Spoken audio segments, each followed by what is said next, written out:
Bekerja di aras tinggi atau working at height, satu kerjaya mencabar buat golongan lelaki dan kebiasaannya digeruni wanita.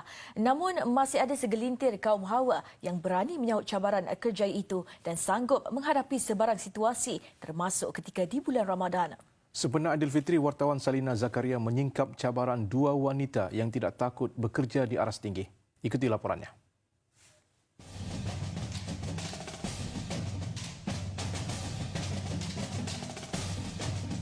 Lebih 200 yang maut di tempat kerja.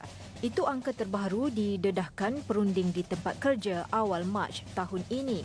Kegagalan majikan dan pekerja mematuhi piawaian keselamatan menyebabkan kes kematian berlaku di seluruh negara dalam tempoh 10 bulan pertama tahun lalu.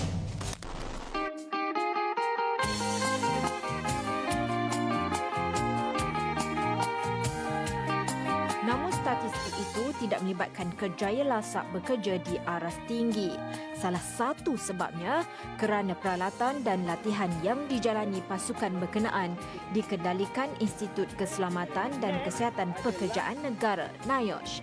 Bagi golongan wanita bekerja di aras tinggi memerlukan dedikasi dan juga latihan intensif selain fokus mendengar arahan ketua kumpulan.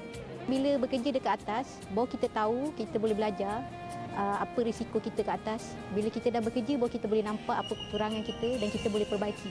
Mula-mula, satu, jika kita tak ada pengalaman berpanjat di tempat tinggi, mungkin kita tak tahu apa equipment yang perlu kita pakai. Sebab tu berada di atas lah. Sebelum kita bekerja di tempat tinggi, sepatutnya kita hadiri kursus iaitu Walking Safely at Height dekat NIOSH Bandar Baru Wangi. Bekas pelajar jurusan jurutera ini telah 3 tahun bekerja dalam bidang ini. Seorang lagi rakannya, Mona, 42 tahun, sudah berkahwin dan mempunyai 4 cahaya mata. Statusnya tidak pernah menjadi penghalang dia melakukan kerjaya lasak dalam tempoh 10 tahun ini. Kita kena ada banyak positif lah. Walaupun setengah orang ni tak boleh kawal emosi kan. Kadang-kadang bergaduh lah, stres dengan kerja apa semua. Tiba-tiba kena naik atas kan.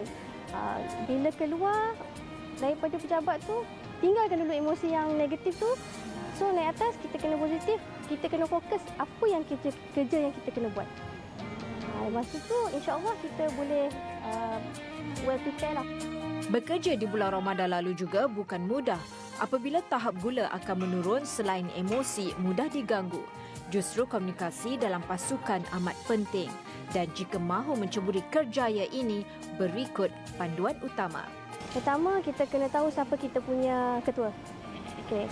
Ketua kita, siapa asisten kita. So, kita tak akan terima arahan daripada ramai orang.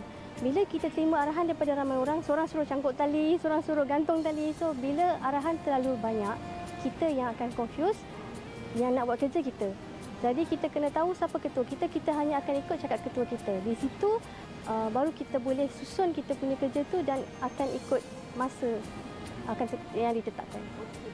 Okey, ini adalah teknik tyrolian di mana teknik ini akan digunakan oleh seorang pekerja pencawang itu sekiranya beliau perlu bergerak daripada satu menara ke satu menara yang lain, dan bayangkan dengan cabaran angin yang kuat di atas menara dengan ketinggian lebih 50 meter. Dan bukan itu saja, apa yang anda sedang perhatikan, saya ketika ini sedang menyeimbangkan badan saya, dan yang paling penting ialah alat pencegah kejatuhan ini, kerana inilah yang akan menjadi satu penyokong sekiranya kita berada di kawasan ataupun tempat yang tinggi.